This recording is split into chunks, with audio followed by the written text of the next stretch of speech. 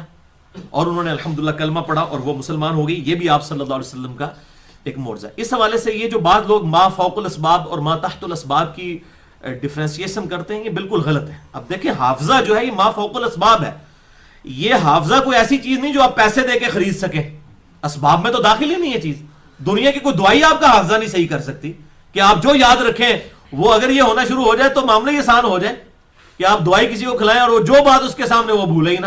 یہ تو God gifted چیز ہے، تو یہ تو اسباب سے اوپر کی چیز ہے. لہٰذا معجزات ہوتے ہی ما فوق الاسباب ہے، اور اللہ تعالیٰ جب چاہتا ہے اپنے نبیوں کے ذریعے ما فوق الاسباب چیزیں بھی کر دیتا ہے. اللہ تعالیٰ کو ہر چیز کا اختیار حاصل ہے، وہ اپنے نبیوں علیہ السلام کے ذریعے یہ معاملات فرماتا ہے تاکہ لوگوں کا ایمان اس حوالے سے بڑھے.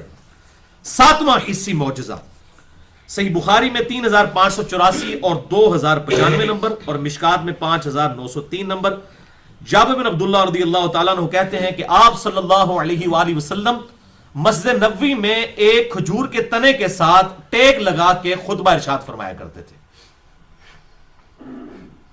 ایک انصاری عورت نے آپ صلی اللہ علیہ وسلم کے لیے ممبر بنا کر گفٹ کیا، تو آپ صلی اللہ علیہ وسلم اس ممبر پر جلوہ افروز ہوئے اور آپ نے وہ جمعے کا خطبہ اس ممبر پر دیا. جیسے ہی آپ ممبر پر چڑھے تو صحابہ کہتے ہیں کہ چیخوں کی آواز آئی، جیسا کہ کوئی اونٹنی کا چھوٹا بچہ جو ہے وہ چیخیں مار کے روتا ہے. اب ہم حیران تھے یہ چیخوں کی آواز کہاں سے آ رہی ہے. تو آپ صلی اللہ علیہ وسلم ممبر سے اترے، آپ صلی اللہ علیہ وسلم اس کھجور کے تنے کے پاس آئے، اپنا مبارک ہاتھ اس کے اوپر پھیرا، اور صحابہ کہتے ہیں وہ اس طرح خاموش ہوا جیسا کہ کسی بچے کو جب سہلایا جاتا ہے ہچکیاں لیتے لیتے لیتے وہ خاموش ہوتا ہے، اس طرح وہ خاموش ہو گیا. پھر آپ صلی اللہ علیہ وسلم نے فرمایا کہ یہ کھجور کا تنا اللہ کے ذکر سے محروم ہو جانے کی وجہ سے رو رہا تھا کہ میں اس کے ساتھ ٹیک لگا کر جو ہے وہ خطبہ دیا کرتا تھا. تو ظاہر ہے آپ کے ہاتھوں کی برکت اور آپ صلی اللہ علیہ وسلم کا ڈائریکٹ اس کے ساتھ کانٹیکٹ، اور اب ممبر پر آپ چڑھ گئے، حالانکہ وہ ادھر ہی موجود تھا لیکن وہ اس آپ صلی اللہ علیہ وسلم کی صحبت سے دوری کو اس نے اس طرح سے اختیار کیا کہ وہ رونا شروع ہو گیا. اور صحابہ کرام نے یہ فزیکلی محسوس کیا اس کے رونے کی آواز، اور پھر آپ صلی اللہ علیہ وسلم نے جب ہاتھ پھیرا ہچکیاں لیتا لیتا الحمدللہ وہ خاموش ہو گیا. اس حوالے سے یہ بھی بات پتہ چلی کہ آپ صلی اللہ علیہ وسلم کو اللہ تعالیٰ نے یہ جو نباتات اور جانداروں کی بولیاں بھی سکھا دی تھی. اور اس حوالے سے میں ایک بونس کے طور پہ آپ کو روایت بتا دیتا ہوں. سنن ابی داؤد میں موجود ہے انٹرنیشنل نمبر کے مطابق 2549 نمبر صحیح سند کے ساتھ کہ آپ صلی اللہ علیہ وسلم ایک انصاری کے باغ میں تشریف لے گئے تو ایک اونٹ دوڑتا ہوا آپ صلی اللہ علیہ وسلم کے پاس آیا اور اس کی آنکھوں سے آنسو بھی نکل رہے تھے، اور اس نے آگے اپنی زبان میں آپ صلی اللہ علیہ وسلم سے کوئی شکایت کی. آپ نے فرمایا اس کا مالک کدھر ہے؟ مالک کو بلایا گیا. آپ نے فرمایا اللہ سے ڈر جا، تو اس بے زبان کے معاملے میں اللہ تعالیٰ سے ڈر جا. تجھے پتا ہے اس نے مجھے شکایت کی ہے کہ یا رسول اللہ صلی اللہ علیہ وسلم یہ مجھے کھانا بڑا تھوڑا دیتا ہے لیکن مجھ سے کام بہت زیادہ لیتا ہے. تو اللہ سے ڈر جا اور بے زبان جانوروں کے ساتھ حسن سلوک کر. اب وہ جانوروں کی بولی انسان کیسے سمجھ سکتا ہے؟ یہ معجزہ ہے. جیسا کہ حضرت سلیمان علیہ السلام کو قرآن حکیم میں آتا ہے اللہ تعالیٰ نے جانوروں کی بولیاں سکھا دی تھی. ہمارے محبوب صلی اللہ علیہ وسلم کو بھی اللہ تعالیٰ نے جانوروں کی بولیاں سکھا دی اور آپ صلی اللہ علیہ وسلم سے جانور آ کے شکایت بھی فرمایا کرتے تھے. 8واں حصی معجزہ صحیح بخاری میں 741، صحیح مسلم میں 958، مشکات میں 1086. آپ صلی اللہ علیہ وسلم نے فرمایا اے میرے صحابہ تم کیا سمجھتے ہو کہ میرا رخ قبلہ کی طرف ہوتا ہے؟ اللہ کی قسم میں اپنی پیٹھ کے پیچھے بھی تمہیں دیکھ لیتا ہوں اور تمہارا خشوع اور خضوع مجھ پر پوشیدہ نہیں ہوتا. یعنی جب آپ نماز پڑھا رہے ہوتے ہیں اب کون پیچھے زیادہ دفعہ داڑھی کو کھجلی کر رہا ہے یا کون جو ہے وہ نان سیریس کھڑا ہے آپ کو نظر آ رہا ہوتا تھا. آپ فرمایا اللہ کی قسم میں پیٹھ کے پیچھے بھی دیکھ رہا ہوتا ہوں، یہ نہ سمجھو میرا چہرہ اس طرف ہوتا ہے. تمہارا خشوع اور خضوع مجھ پر پوشیدہ نہیں ہوتا. اپنے رکوع اور سجدے پوری طرح ادا کیا کرو. یہ بھی حصی معجزہ ہے.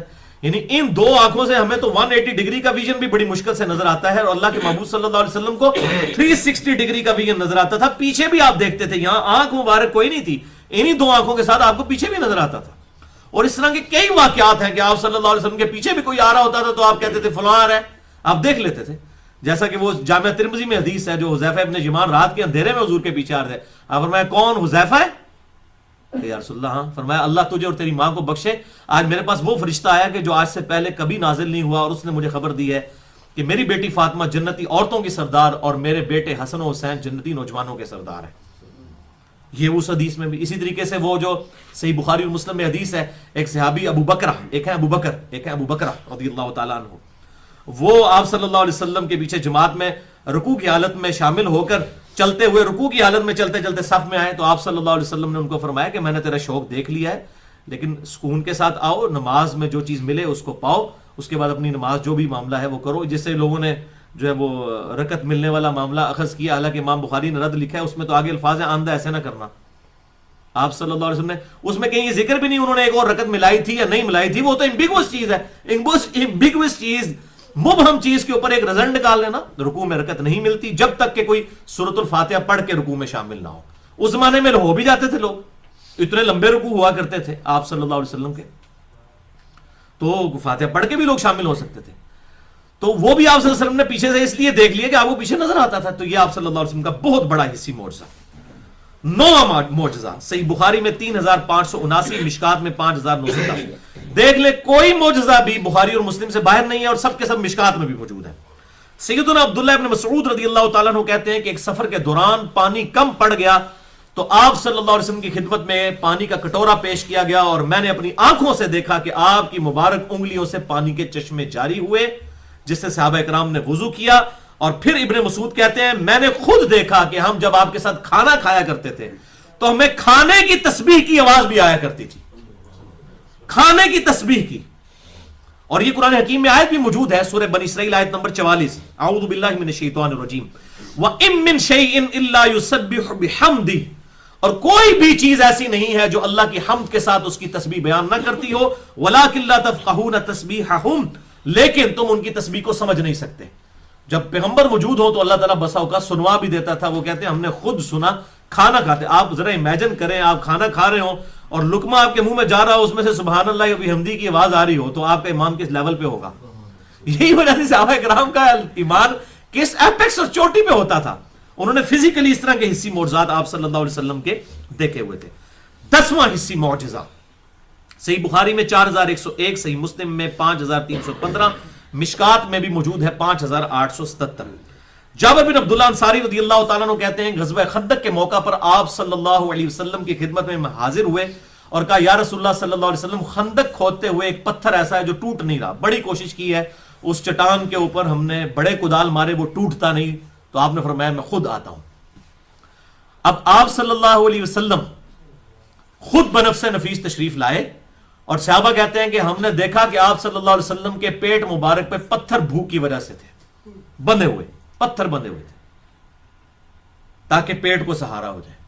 آپ صلی اللہ علیہ وسلم نے ایک کدال ماری اور وہ پوری چٹان ریت کی طرح ایسے بیٹھ گئی. یہ معجزہ ہی ہے. اور پھر وہاں پر حضرت جابر ابن عبداللہ کہتے ہیں میں نے جب حضور کی حالت دیکھی تو میں نے آپ صلی اللہ علیہ وسلم کے لیے ارادہ کیا کہ آپ کو میں کھانا کھلاؤں گھر جا کے. اور صحابہ کہتے ہیں 3 دن کا فاقہ تھا آپ صلی اللہ علیہ وسلم اور باقی اصحاب پہ, 3 دن کا فاقہ. کہتے ہیں میں اپنی بیوی کے پاس آیا, میں نے کہا کچھ ہے اناج, انہوں نے کہا کہ 1 سا جو ہے 2.5 کلو, صرف 2.5 کلو جو, تو میں اس کو پیس دیتی ہوں, اس کا آٹا گوندھ لیتے ہیں, ایک چھوٹا سا بکری کا بچہ بھی موجود ہے اسے ذبح کر لیتے ہیں, تو آپ صلی اللہ علیہ وسلم کے ساتھ کوئی 5-6 بندے آ جائیں تو ان کے لیے کھانا ہو جائے گا. ظاہر ہے اب 2.5 کلو اگر جو ہے وہ آٹا گوندا جائے گا اس سے کتنے لوگ کھانا کھا لیں, اور ایک بکری کا بچہ. اسی واقعے کو پھر آگے لوگوں نے جوڑ کے پتہ نہیں کہا کہ جی وہ حضرت جابر کے 2 بیٹے تھے, ایک نے دوسرے کو ذبح کر دیا, آپ نے بکری کا بچہ اس کو بھی زندہ کر دیا, اس بچے کو. بالکل جھوٹ ہے بھائی, کوڑ مار دینے. ایسے ہی بخاری واقعہ موجود ہے 4101, صحیح مسلم 5315, مشکات 5877. جعلی باتیں خود سے ساتھ ایڈ کی ہوئی ہیں. بہرحال وہ انہوں نے آ کے آپ صلی اللہ علیہ وسلم کے کان میں کہا یا رسول اللہ صلی اللہ علیہ وسلم, وہی میں آپ کو اپنی لینگویج میں کہنا 2-4 بندے لے کے آ جاؤ, کھانے کا انتظام کیتے ہیں. اور کان میں اس لیے کہا کہ تاکہ باقی لوگوں کے لیے کوئی معاملہ ایسا نہ ہو. تو آپ صلی اللہ علیہ وسلم نے بابا سے بلند کہا بھی آج سب کی جابر کے ہاں دعوت ہے. وہ ان کا تو جناب آسان خطا ہو گیا. انہوں نے کہا میں اتنے بندوں کی میں کیسے دعوت کر سکتا ہوں, 1000 کے قریب بندہ, وہ تو 10 بندوں کے لیے بھی کھانا نہیں ہے. پھر ان کو تسلی ہوئی, انہوں نے کہا جب اللہ کے نبی نے کہا تو پھر اور پھر آپ نے تسلی دے دی, کہا جابر جب تک میں نہ آؤں ہنڈیا کو چولہے سے نیچے نہیں اتارنا اور روٹیاں نہیں پکانا شروع کرنی جب تک میں نہ آ جاؤں. آپ صلی اللہ علیہ وسلم تشریف لائے. آپ صلی اللہ علیہ وسلم نے اپنا لعاب دہن مبارک, اپنا تھوک مبارک اس ہنڈیا میں ڈالا اور اس کے لیے برکت کی دعا کی, یہ جس سے وہ یہ سال ثواب کے لیے بھی کھانا سامنے رکھ کے اپنے تھوک بھی پوایا کرو نا مولویوں کو, تاکہ خدا کے لیے وہ ایک معجزہ ظاہر تھا. اس کے ساتھ یہ چیز ثابت ہوتی ہے, میں نے اس لیے پورا لیکچر دیا مسئلہ نمبر 74 سال ثواب پہ, اس میں بتایا کہ پبلک کو پوری باتیں بتایا کریں, ادھوری باتیں نہ بتایا کریں, پوری بات بتائیں تاکہ ان کو سمجھ آئے کہ یہ معجزہ تھا, نہ کہ یہ کہ سامنے کھانا رکھ کے جی وہ کھانا رکھ کے سامنے اس طریقے سے دعا کرنا اور یہ ختم والے طریقے ڈیوائز کرنے کے لیے اس سے پلی لیتے ہیں. تو آپ صلی اللہ علیہ وسلم نے فرمایا کہ اب تم اس آٹے میں سے گونتے جاؤ, آٹے میں سے روٹیاں پکاتے جاؤ اور سالن جو ہے وہ چولہے پہ رہے, اس طریقے سے سالن نکالتے رہو اس میں سے, اس کا ڈھکن اٹھانے کی ضرورت نہیں ہے, ادھر سے جو ہے وہ آٹے کے اوپر سے کپڑا اٹھانے کی ضرورت نہیں, بس نکالتے جاؤ. اور وہ لوگ ٹولیوں کی شکل میں آتے رہے, کھانا کھاتے رہے حتیٰ کہ جابر بن عبداللہ کہتے ہیں 1000 لوگوں نے وہ کھانا کھایا. اللہ کے محبوب صلی اللہ علیہ وسلم صحابہ کھا کے چلے گئے تو کہتے ہیں میں نے ہنڈیا اٹھا کے دیکھی, وہ اتنی تھی جتنی ہم نے پکائی تھی, اور آٹا جتنا گوندا تھا وہ اتنا ہی تھا. یعنی دعوت تو انہوں نے کی تھی, اللہ کے نبی صلی اللہ علیہ وسلم کے معجزے کی برکت سے سب کے سب لوگ کھا گئے اور ان کے کھانے میں سے بھی کوئی کمی نہیں ہوئی. اب اس سے یہ بات پتہ چلی کہ یہ سب کے سب جو آپ کا فقر تھا نا, آپ کا وہ اختیاری تھا. اگر اللہ کے حضور دعا کرتے تو یہ سارے معاملات آپ کے لیے کھل جاتے. یہ فقر اختیاری تھا, جو بخاری اور مسلم میں آتا ہے کہ آپ کے جسم مبارک پہ چٹائی کے نشان دیکھ کر سیدنا ابو بکر علیہ السلام رضی اللہ تعالیٰ عنہ رو پڑے. ان کا یا رسول اللہ علیہ وسلم کیسر و کثرت دنیا کے مزے لوٹ رہے ہیں اور آپ کے اوپر بھی چادر نہیں تھی, اس لیے انہوں نے آپ کی کمر بھی دیکھ لی. تو آپ نے فرمایا عمر لگتا ہے ابھی دنیا کی حقیقت تجھ پہ نہیں کھلی ہے. حضرت عمر کو کہا جو دنیا سے زاہد تھے, وہ اسی لیے ہوا نا, اس طرح کی تربیت ہوئی تھی. اے عمر کیا اس بات پہ راضی نہیں ہو کہ کیسر و کثرت دنیا کے مزے لوٹے اور ہم آخرت کی سعادت, یہ دنیا کے مزے تو ختم ہو جانے والے, آخرت کی سعادت تو ہمیشہ رہنے والی ہے. یہ حدیث بخاری اور مسلم دونوں میں موجود ہے اور یہ بڑی رکت انگیز حدیث ہے. اس طرح کی 17 حدیثیں میں نے بخاری اور مسلم سے مسئلہ نمبر 51 میں بیان کی ہیں. رزق حرام کی مذمت, دنیا پرستی کا انجام اور اس کا علاج, مسئلہ نمبر 51 اہل سنت پاک.com پر. اللہ اکبر. تو یہ الحمدللہ 1000 لوگوں نے وہ کھانا کھایا اور وہ کھانا اسی طریقے سے رہا. 11واں حصی معجزہ, صحیح بخاری میں 6281, صحیح مسلم میں 6055 اور 6057 اور مشکات میں بھی موجود ہے 5788. ام سلیم کہتی ہیں, یہ ہم ویسے سلیم اردو میں کہتے ہیں, لفظ سلیم ہے عربی میں. ام سلیم کہتی ہیں کہ آپ یہ بڑھیا عورت تھیں, آپ صلی اللہ علیہ وسلم کبھی کبھار جیسے یہ محلے میں بھی کوئی بوڑھیاں ہوتی ہیں, لوگوں کا بڑا پیار محبت ہوتا ہے, تو آپ کی ماں کی جگہ ہی تھیں, وہاں جاتے تھے, کبھی آپ صلی اللہ علیہ وسلم کے لیے چٹائی بچھا دیا کرتی تھی, آپ وہاں پہ آرام فرمایا کرتے تھے. اور آپ صلی اللہ علیہ وسلم جب سویا کرتے تھے اس وقت آپ کو پسینہ بڑا آتا تھا. تو ہوا یہ کہ یہ ام سلیم جو ہے وہ آپ صلی اللہ علیہ وسلم کے ماتھے سے پسینہ پہنچ کے ایک چوڑے منہ والے برتن میں جمع کر رہی تھی. آپ کی آنکھ کھل گئی, آپ فرمایا ام سلیم یہ کیا کر رہی ہو؟ کہ یا رسول اللہ صلی اللہ علیہ وسلم آپ کا پسینہ مبارک بہترین خوشبو ہے, ہم اسے اپنے بچوں کے لیے عطر کے طور پر استعمال کرتے ہیں. تو آپ صلی اللہ علیہ وسلم نے فرمایا, اور اس میں الفاظ ہے کہ ہم اس سے برکت بھی حاصل کرتے ہیں. تو آپ صلی اللہ علیہ وسلم نے فرمایا اے ام سلیم تو نے بڑا ہی اچھا کام کیا, یعنی آپ نے اسے انڈورس بھی کر دیا کہ آپ صلی اللہ علیہ وسلم کے پسینہ مبارک یہ حصی معجزہ ہے. پسینہ تو چاہے سیدنا ابو بکر, عمر, عثمان و علی کا ہو یا میرا آپ کا ہو, خوشبو نہیں آ سکتی. یہ فزیکل فینامنا آف نیچر کو توڑنے والی چیز ہے. آپ صلی اللہ علیہ وسلم کے مبارک پسینے سے الحمدللہ خوشبو آیا کرتی تھی اور صحابہ کرام اسے ایز اے عطر بھی استعمال فرمایا کرتے تھے, سینٹ کے طور پر استعمال فرمایا کرتے تھے. الحمدللہ یہ بہت بڑا معجزہ ہے. بل آپ صلی اللہ علیہ وسلم کے تبرکات کے حوالے سے میں نے الگ سے بھی ایک لیکچر دیا ہے, مسئلہ نمبر 43 وسیلہ اور توسل کے صحیح احکام و مسائل, اور اسی طریقے سے مسئلہ نمبر 118 ہے آپ صلی اللہ علیہ وسلم کے پسینہ مبارک کے بارے میں, خون مبارک کے بارے میں, اسی اعتبار سے پیشاب کے بارے میں اہل سنت کا صحیح عقیدہ کیا ہے. 12واں حصی معجزہ, صحیح بخاری میں 2930, صحیح مسلم میں 4612, 4615, 4619, مشکات میں بھی موجود ہے 5888, 5899, 5890. یہ اتنے حوالے میں نے اس لیے دیے کہ بڑی امپورٹنٹ حدیث ہے. غزوہ حنین کے موقع پر آپ کو یاد ہوگا سورۃ التوبہ کے اندر بھی میں نے اس آیت کے اوپر ڈیٹیل سے ڈسکشن کی تھی. سورہ التوبہ آیت نمبر 25 میں یہ بات ڈسکس ہوئی کہ جب مسلمانوں نے اس وقت اپنی کثرت کے اوپر تکبر کیا کہ ہم تو بدر میں 313 تھے، غالب آ گئے، آج تو ہم 12,000 کا لشکر ہے، تکہ بوٹی کر دیں گے کافروں کی. یہ غزوہ حنین مشرکین عرب سے آخری جنگ تھی، یہ فتح مکہ کے بعد ہوئی قبیلہ حوازن کے خلاف، اور بڑے تیر انداز لوگ تھے، اور مسلمانوں کی زبان سے نکل گیا یہ تو شاہی کوئی نہیں نے، آج تو اسی 12,000 اور اللہ تعالیٰ کو اس قسم کا جملہ پسند نہ آیا. سورہ التوبہ کی آیت نمبر 25 میں اللہ فرماتا ہے فے جناب پیچھے مڑ کے بھی نہ سو ویکھ دے، اس طریقے سے تواڈے اوتے دہشت تاری ہوئی کافراں دی، پیچھے مڑ کے بھی نہیں دیکھتے تھے، اور اللہ کے رسول تمہیں پکار رہے تھے اور تم پھر بھی بھاگ رہے تھے. یہ حالت ہو گئی. اللہ تعالیٰ کو تکبر والا جملہ پسند نہیں ہے کبھی بھی، نیور. تو غزوہ حنین کے موقع پر یہی ہوا کہ سب بھگدڑ مچ گئی. 12,000 میں سے صرف 80 بندے حضور کے ساتھ رہ گئے صلی اللہ علیہ وسلم، باقی سب چھوڑ گئے. یہ فتح مکہ کے بعد کا واقعہ. ایسی بھگدڑ مچی ان کے تیروں کی ڈر کی وجہ سے. اب یہ ایک موقع ہوتا ہے جس میں پتہ چلتا ہے کہ لیڈر فرنٹ سے لیڈ کرے آگے. اگر وہ اپنے پیشن میں سچا ہے نا تو اس کی لیڈرشپ پھر نظر آئے گی. اور صحابہ کہتے ہیں ہم نے دیکھا ہم تو بھاگ رہے تھے اور آپ صلی اللہ علیہ وسلم اپنے خچر پر بالکل کافروں کے لشکر کے اندر جا کے اکیلے اللہ اکبر رجز پڑھتے ہوئے انا النبی لا کذب انا ابن عبد المطلب، مجھے کوئی شک ہی نہیں ہے، میں جھوٹا نہیں ہوں، میں اللہ کا پیغمبر ہوں، میں ابن عبد المطلب ہوں، میں عبد المطلب کا بیٹا ہوں. یعنی پوری دنیا مجھے جانتی ہے. یعنی یہ ایک موقع تھا جس میں لوگ چیک کر سکتے تھے. جو غزوہ بدر میں تو آپ وسلم کا خیمہ پیچھے لگا تھا، پریکٹیکلی لڑائی کے لیے آگے نہیں آئے ہیں، تو اس میں تو کوئی کہہ سکتا ہے کہ آپ وسلم پیچھے رہے، آپ کو کیا پتا آگے لڑائی میں کیا ہوا. اور یہاں جب سب بھاگ گئے آپ وسلم فرنٹ سے لیڈ کیا. انا النبی لا کذب انا ابن عبد المطلب، میں عبد المطلب کا بیٹا ہوں، میں اللہ کا پیغمبر ہوں، کوئی شک ہی نہیں ہے، مجھے اپنی نبوت میں کوئی شک ہی نہیں ہے. اور پھر آپ صلی اللہ علیہ وسلم نے یوں زمین کے اوپر ہاتھ مارا اور ایک کنکریوں کی مٹھی پکڑی، اور آپ صلی اللہ علیہ وسلم نے فرمایا، یوں آپ نے اس میں پھینکتے ہوئے فرمایا کہ ان سب کے چہرے جھلس جائیں. اور صحابہ کہتے ہیں اللہ کی قسم سب کی آنکھوں میں جا کے وہ لگی اور سب کے سب اندھے ہو گئے سامنے آ گئے.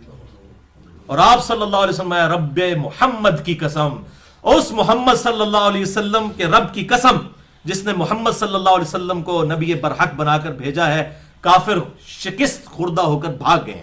اور واقعی وہ پھر بھاگ گئے، ان کا زور ٹوٹ گیا. یہ آپ صلی اللہ علیہ وسلم کا معجزہ الحمدللہ اشارتاً اللہ تعالیٰ نے اس کا ذکر قرآن میں بھی کیا ہے. سورۃ الانفال کی آیت نمبر 17 میں وَمَا رَمَيْتَ إِذْ رَمَيْتَ وَلَٰكِنَّ اللَّهَ رَمَىٰ وَمَا رَمَيْتَ إِذْ رَمَيْتَ وَلَٰكِنَّ اللَّهَ رَمَىٰ. اور اے محبوب صلی اللہ علیہ وسلم جب آپ نے وہ مٹھی پھینکی تھی نا کافروں کی طرف، وہ آپ نے نہیں پھینکی تھی، وہ تو اللہ نے پھینکی تھی جبکہ آپ نے پھینکی تھی. اللہ اکبر. یعنی وہ اللہ کا معجزہ ظاہر ہوا کہ آپ صلی اللہ علیہ وسلم کے مبارک ہاتھوں نے وہ جو کنکریوں کی مٹھی پھینکی کافروں پر، اللہ تعالیٰ نے فرمایا یہ ہم نے پھینکی تھی، جو آپ نے پھینکی یہ ہمارے ڈیوائن ڈیسیژن اس کے پیچھے تھا. اور اس طریقے سے آپ صلی اللہ علیہ وسلم کی ایک اس سے یہ بات پتہ چلی کہ یہ دنیا بقدر ایفرٹ ہے. صحیح مسلم میں آتا ہے آپ صلی اللہ علیہ وسلم جب بنو ثقیف کو دعوت دینے کے لیے گئے طائف کے اندر، تو آپ صلی اللہ علیہ وسلم کو لوہان کر دیا گیا اور پہاڑوں کا فرشتہ آیا کہ آپ اجازت دیں تو ان کو سرمے کی طرح مسل دیں. آپ نے فرمایا ان کی آنے والی نسلیں جو ہیں ہو سکتا ہے ایمان قبول کر لیں، اور واقعی قبول کیا. مختار ثقفی جنہوں نے قاتلین حسین سے بدلہ لیا وہ اسی بنی ثقیف سے تھے، محمد بن قاسم اسی بنی ثقیف سے تھے.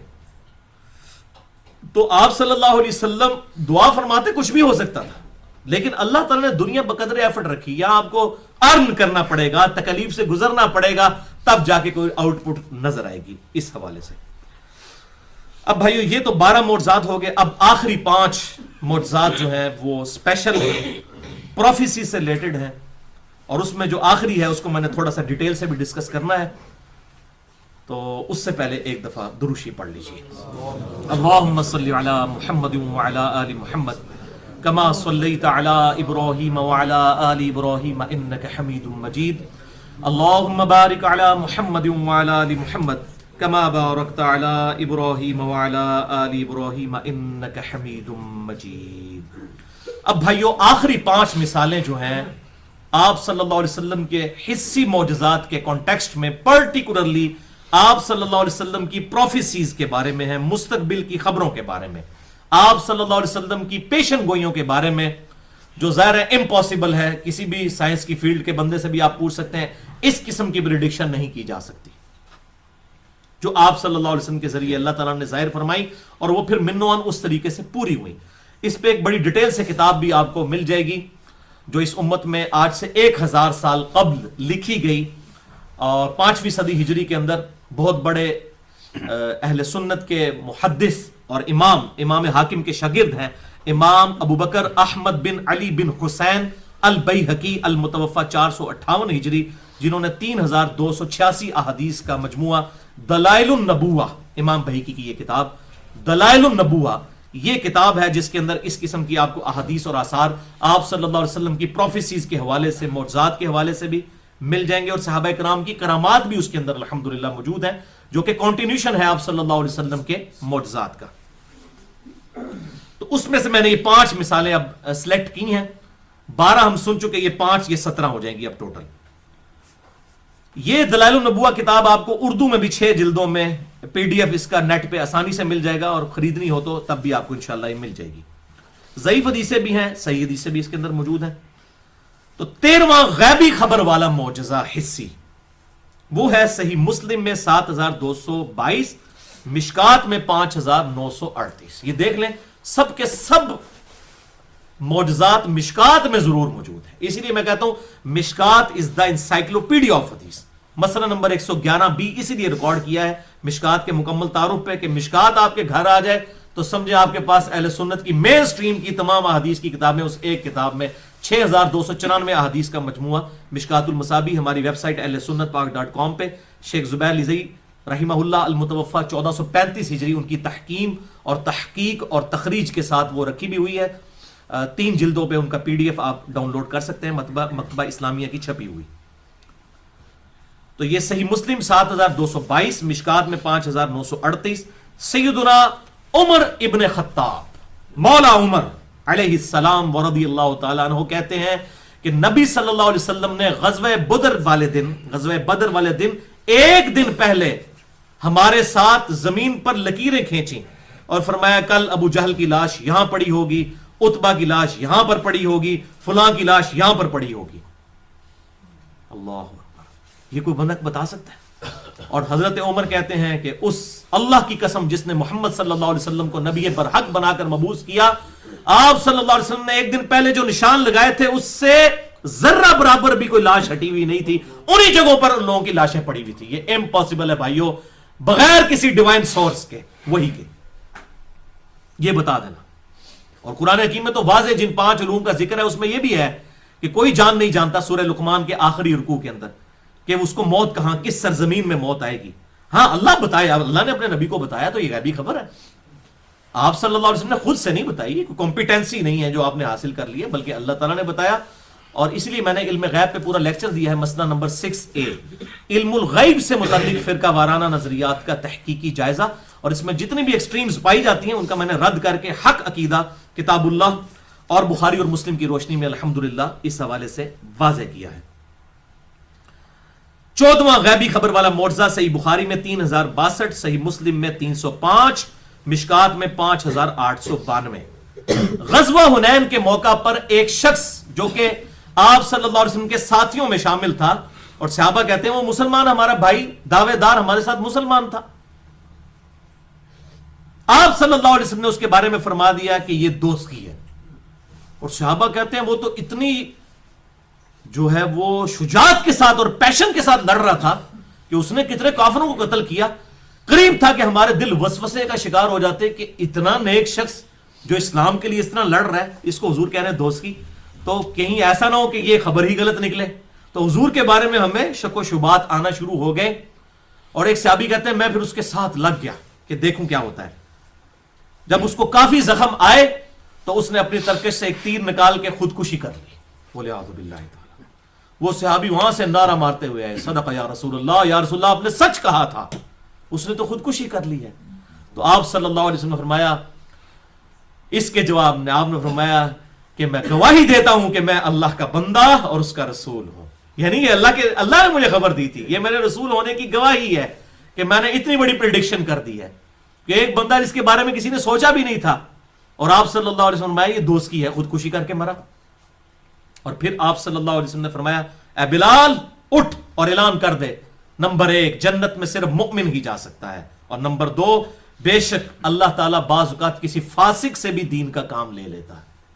یعنی بسا اوقات بڑے بڑے, جیسے یہاں ہمارے ملک کے اندر ذوالفقار علی بھٹو, اگر اس کا ہم دنیاوی کریکٹر کنسیڈر کریں تو ظاہر ہے بہت برا تھا, لیکن اس سے ایک اللہ نے اتنا بڑا کام لیا کہ وہ وقت کا جو دجال تھا غلام احمد قادیانی, اور اس کا وہ سارے کا سارا ڈھکوسلا اتنے عرصے سے چل رہا تھا, بہرحال یہ سہرا اس کے سر پہ سجتا ہے کہ اس کے دور کے اندر کافر قرار دیا گیا. اور یہ اس وقت تو سب پوری دنیا جو ہے اس حوالے سے اتنی دلیر نہیں تھی, جو کہ پھر پاکستان کی گورنمنٹ نے ڈیسیژن لیا تو پھر سعودی عرب نے اور باقی ملکوں میں بھی قادیانیوں کے لیے کفر والا معاملہ ہوا. سب سے پہلا انیشیٹو جو ہے وہ پاکستانیوں نے لیا. تو اللہ تعالیٰ بسا اوقات کسی فاسق سے بھی دین کا کام لے لیتا ہے, یہ آپ صلی اللہ علیہ وسلم نے ارشاد فرمایا. 15ویں غیبی خبر والا معجزہ صحیح بخاری میں 7109, مشکات میں 6144, سیدنا حسن ابن علی علیہ السلام ورضی اللہ تعالی عنہ, ان کو آپ صلی اللہ علیہ وسلم نے گود میں اٹھایا ہوا ہے. کبھی آپ ان کی طرف دیکھتے ہیں, کبھی پبلک کی طرف, اور فرماتے ہیں میرا یہ بیٹا سید ہے, اس کی وجہ سے مسلمانوں کے 2 گروہوں میں اللہ تعالیٰ صلح فرما دے گا. یعنی ایک حضرت علی بن ابی طالب خلیفہ راشد کا گروہ, اور دوسرا حضرت معاویہ بن ابی سفیان جنہوں نے ان کے خلاف بغاوت کی, ان کا گروہ. ان 2 گروہوں کے درمیان اللہ تعالیٰ صلح کروا دے گا. لیکن آپ نے فرمایا کیا ہے, میرا یہ بیٹا سید ہے, اس کی وجہ سے, یعنی یہ قربانی دے گا, اس کی وجہ سے صلح ہوئی نا. انہوں نے اپنی پوسٹ چھوڑی, ان کو تو جو ہے وہ صحابہ کرام نے سیدنا علی کی وفات کے بعد, شہادت کے بعد صحابہ کرام نے ان کو خلیفہ چن لیا تھا. حضرت علی نے نہیں چنا, میں نے وہ 72 حدیثوں میں لکھ دیا ہے. حضرت علی نے کہا کہ رسول اللہ صلی اللہ علیہ وسلم نے بھی ہمیں بغیر خلیفہ کے چھوڑا تھا, اور ہم نے اپنا خلیفہ خود چنا تھا, تم بھی اسی طرح تیار ہو میرے بعد, میں اپنا خلیفہ کسی کو نامزد نہیں کروں گا. مسند ابی یعلا میں موجود ہے, مجموع الزوائد میں موجود ہے, اور مسند بزار میں موجود ہے. میں نے وہ 72 جو احادیث جمع کی ہیں واقعہ کربلا کا حقیقی پس منظر, 72 صحیح الاسناد احادیث کی روشنی میں, جس میں تقریباً 150 کے قریب روایتیں موجود ہیں. اہل سنت پاک.com پہ ریسرچ پیپر نمبر 5B, اس میں نے وہ روایتیں الحمدللہ ڈالی ہوئی ہیں. اب یہ دیکھیں سیدنا حسن رضی اللہ تعالیٰ عنہ, یعنی اس وقت سے تقریباً یہ 30-35 سال بعد واقعہ ہونا تھا, 41 ہجری کے اندر, اور آپ نے پہلے ہی فرما دیا کہ اس کی وجہ سے یہ ہوگا. یعنی یہ 30 سال تو بچہ مرنے والا نہیں, کم از کم 30-35 سال. یہ بہت بڑی پریڈکشن ہے, کوئی کسی کے بارے میں نہیں کر سکتا. غیبی خبر ہے, یہ معجزہ ہے, عقل کو عاجز کر دینے والی چیز ہے, آیتن ہے, اللہ کی نشانی ہے اور سائن ہے اللہ تعالیٰ کا. 16واں غیبی خبر والا معجزہ صحیح بخاری میں 2812, صحیح مسلم 7320, مشکات میں 5878. غزوہ خندق کے موقع پر, اور ایک جگہ آتا ہے کہ مسجد نبوی کی تعمیر کے موقع پر آپ صلی اللہ علیہ وسلم نے حضرت عمار ابن یاسر کے مبارک چہرے سے مٹی اپنے مبارک ہاتھوں سے صاف کی.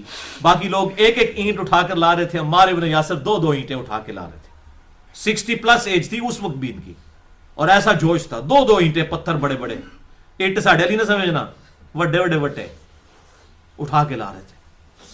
آپ سے نے اپنے مبارک ہاتھوں سے ان کی داڑھی اور سر کے بالوں سے مٹی جھاڑی اور فرمایا اے سمیہ کے بیٹے, تجھ پہ وہ بڑی مصیبت آئے گی, تجھے ایک باغی جماعت قتل کرے گی, تو ان کو اللہ اور جنت کی طرف بلا رہا ہوگا, اور وہ جماعت تجھے دوزخ کی طرف بلا رہی ہوگی. بولے اعوذ باللہ تعالی. معاویہ بن ابی سفیان رضی اللہ تعالیٰ عنہ کی جماعت کو نبی صلی اللہ علیہ وسلم نے دوزخ کی طرف بلانے والی جماعت قرار دیا. صحیح بخاری 2812 نمبر حدیث. اب یہ نہیں کہ وہ دوزخی ہو گئے, ان کا عمل ایسا تھا, خلیفہ راشد کے خلاف بغاوت, بدعت کبری یہی ہے. اللہ اکبر. یہ پروفیسی آپ صلی اللہ علیہ وسلم کی جنگ صفین میں پھر پوری ہوئی 37 ہجری کے اندر, یعنی تقریباً آپ سمجھ لیں 30 سال کے بعد. 93 سال عمر تھی اس وقت سیدنا عمار ابن یاسر کی, جب وہ سیدنا علی کی طرف سے لڑتے ہوئے جنگ صفین میں ابو الغادیہ, وہ بھی صحابی تھا, اس کے ہاتھوں شہید ہوئے. بولے اعوذ باللہ تعالی. تو بہرحال اس حوالے سے جنگ جمل, جنگ صفین, جنگ نہروان کے حوالے سے تو بہت ساری پروفیسیز ہیں آپ صلی اللہ علیہ وسلم کی. مستقبل کی کتنی خبریں ہیں جو کہ آپ کی نبوت کو جسٹیفائی کرتی ہیں.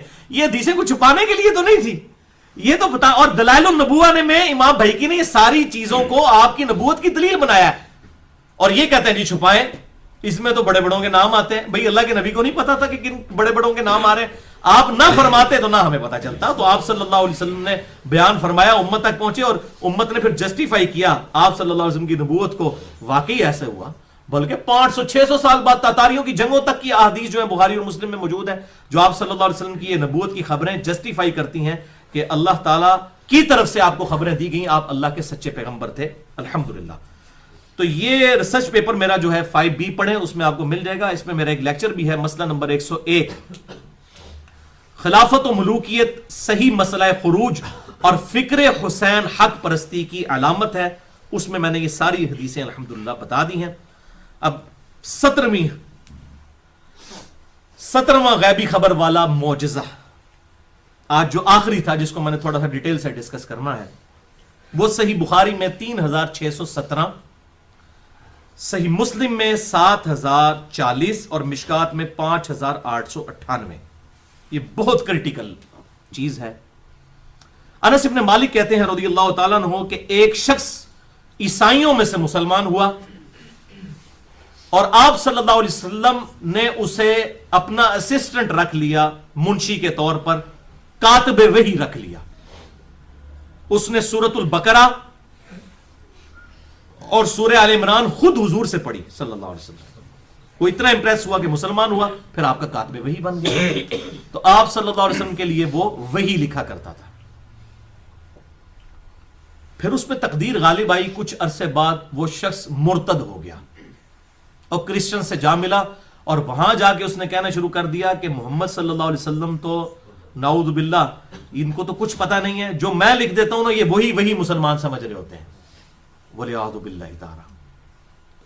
ظاہر آپ امی تو تھے, اس میں تو کوئی شک نہیں ہے, لیکن آپ صلی اللہ علیہ وسلم جب وہی لکھواتے تھے پھر وہاں سے پڑھواتے تھے, پھر اس کو خود جو ہے وہ اتھینٹیکیٹ کرتے تھے. کوئی ایک بندہ تو نہیں ہوتا تھا, پبلکلی ایسا ہوتا تھا. اور یہ آپ کا معجزہ تھا. میں نے پچھلی دفعہ اس کو ڈیٹیل سے ڈسکس کیا کہ آپ کا امی ہونا یہ اللہ تعالیٰ کی طرف سے خاص معجزہ ہے, جس کا ذکر قرآن میں بھی موجود ہے سورۃ العنکبوت میں, کہ اگر اس قرآن کے نزول سے پہلے نہ تو آپ کتاب میں سے کوئی چیز پڑھ سکتے تھے نہ لکھ سکتے تھے, ورنہ کافروں کو شک میں ڈال دیتی کہ یہ کتاب آپ نے خود لکھ لی ہے. تو آپ صلی اللہ علیہ وسلم کی شایان شان ہی نہیں تھا, آپ لکھنا پڑھنا نہیں جانتے تھے. یہ بہت بڑا معجزہ ہے. پھر ایسا کلام لے کے آئے کہ بڑے بڑے شعراء نے اپنے کلام پھاڑ دیے.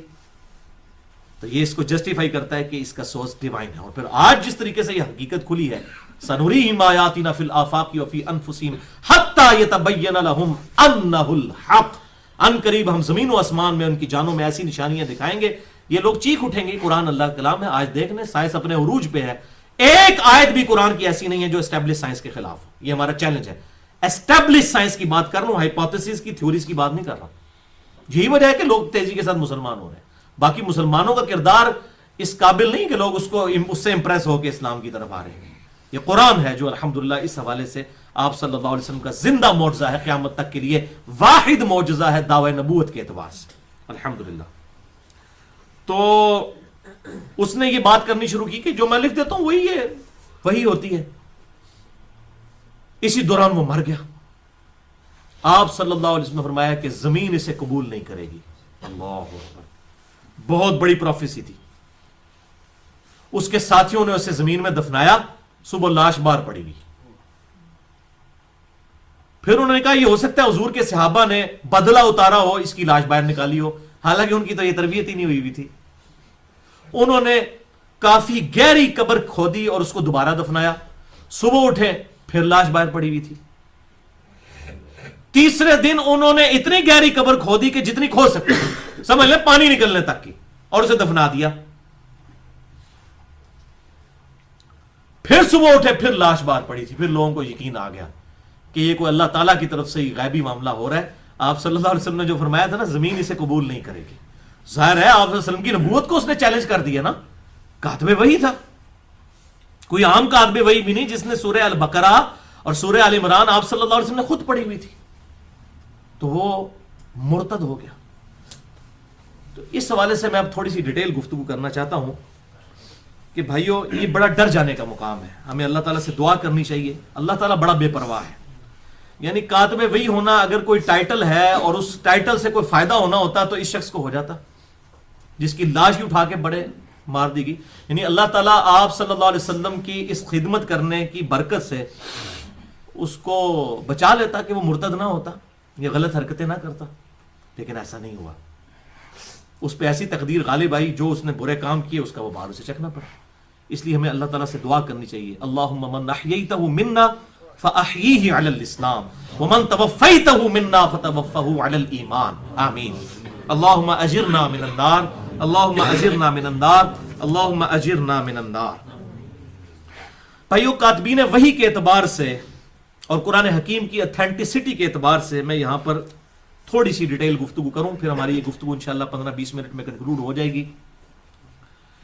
کہ یاد رکھیں کہ قرآن حکیم اپنی حفاظت کے لیے کسی بھی کاتب وحی کا محتاج نہیں ہے. کہ قرآن میں اللہ تعالیٰ نے کیٹاگوریکل مینشن کر دیا ہے، اِنَّا نَحْنُ نَزَّلْنَا الذِّكْرَ وَإِنَّا لَهُ لَحَافِظُونَ، سورۃ الحجر آیت نمبر 9. بے شک اس الذکر، یاد دہانی، اللہ کی یاد دلانے والی، تذکیر دلانے والی کتاب کو ہم نے نازل کیا اور ہم ہی اس کی حفاظت کرنے والے ہیں. اللہ تعالیٰ نے اس کی حفاظت کا ذمہ خود اپنے اوپر لیا ہوا ہے. یہ کسی بھی کاتب وحی کے اعتبار سے کسی کے محتاج نہیں ہے یہ کتاب، کہ فلاں جو ہے، یہ میں اس لیے بات کر رہا ہوں کہ لوگ جو ہیں وہ بڑا عجیب و غریب اس حوالے سے پراپوگنڈا بھی کرتے رہتے ہیں. تو میں یہ معاملہ کلیئر کر دوں، کافروں کی طرف سے بھی ہوتا ہے اور مسلمانوں کے اعتبار سے بھی ہوتا ہے. یہ کتاب وہ ہے جو بھائیوں تواتر کے ساتھ نقل ہوئی ہے، کسی کاتب وحی کی وجہ سے نہیں. آج بھی جب پرنٹنگ پریس سے قرآن بن کے نکلتا ہے نا، اس کی پروف ریڈنگ کون کرتا ہے؟ حافظ قرآن. دنیا میں اس وقت ملینز کی تعداد میں حافظ قرآن موجود ہیں، لاکھوں میں نہیں، ملینز میں الحمدللہ. ایک محتاط اندازے کے مطابق 1 کروڑ کے قریب موجود ہیں. چلیں یہ کوئی بہت ایگزیجریشن ہوگی، لاکھوں میں تو موجود ہیں، لاکھوں میں تو پاکستان میں آپ کو مل جائیں گے الحمدللہ. تو وہ حافظ قرآن اس کو سرٹیفائی کرتا ہے. آپ دیکھیں اس کے اینڈ پہ لکھا ہوتا ہے ہم نے اس کو حرف بہ حرف پڑھا ہے. کہاں سے دیکھ کے پڑھا ہے؟ جو سینہ بسینہ قرآن ٹرانسفر ہوا ہے تواتر کے ساتھ.